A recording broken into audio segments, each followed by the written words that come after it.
The Crimean War was one of the most deadly conflicts in late European history. Its impact was subtle but spanned from improving military technology and medicine to indirectly leading to the end of the Ottoman Empire. It was the largest European war after the Napoleonic Wars and would remain that way until World War I. So the fact that this war is so briefly mentioned in general history books is astounding. For this reason, I'd like to discuss the informational side of this war, as later I will be creating a video essay on the effects of the war.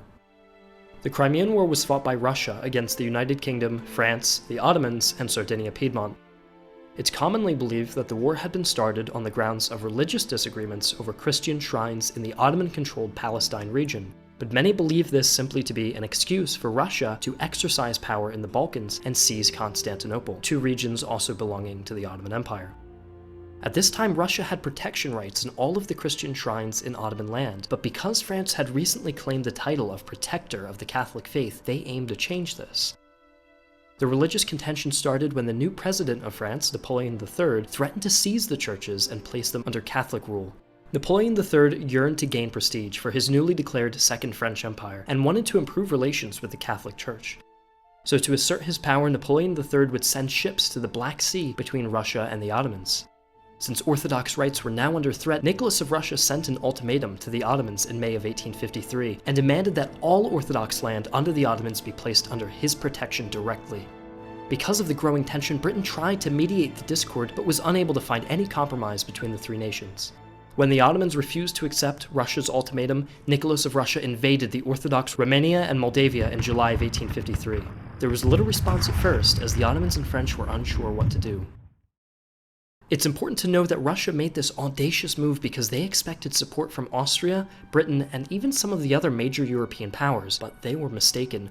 The Ottomans were dubbed the sick man of Europe, their economy was in shambles, and increasing autonomy within the Ottoman subjects led to extreme domestic instability.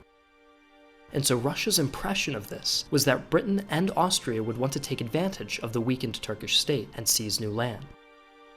But because Britain wanted to maintain the balance of power in Europe as set in the Congress of Vienna in 1815, the British would join the side of the French, and many other countries would simply remain neutral.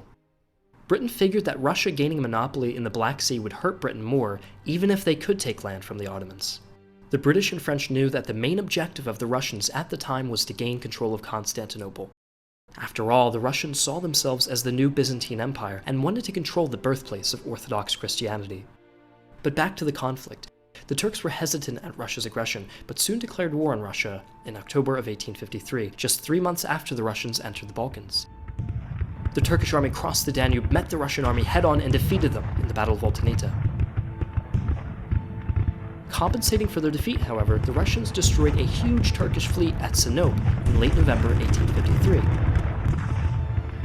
This naval battle is noteworthy, as it was the first battle to feature shell guns, highly effective explosive-shot naval cannons.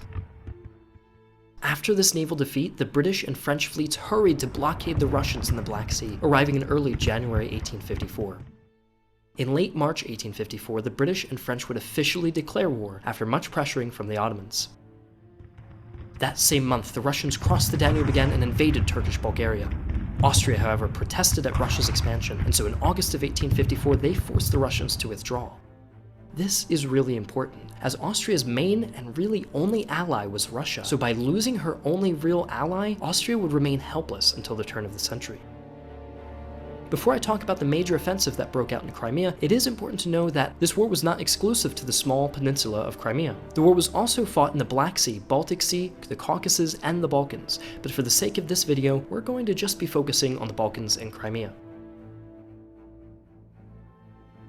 Now it's time for Britain and France to finally act. They decided that landing in Crimea would be perfect, as it would allow them to threaten Russia's Black Sea trade, eliminate the Russian fleet, and lay siege to major Russian cities, while still maintaining logistical efficiency through their proximity to the Ottomans through the Balkans. And before I even talk about Crimea, it's also important to know that leadership on both sides of the Crimean War was really abysmal. This is explicitly shown in the beginning of the Allied campaign.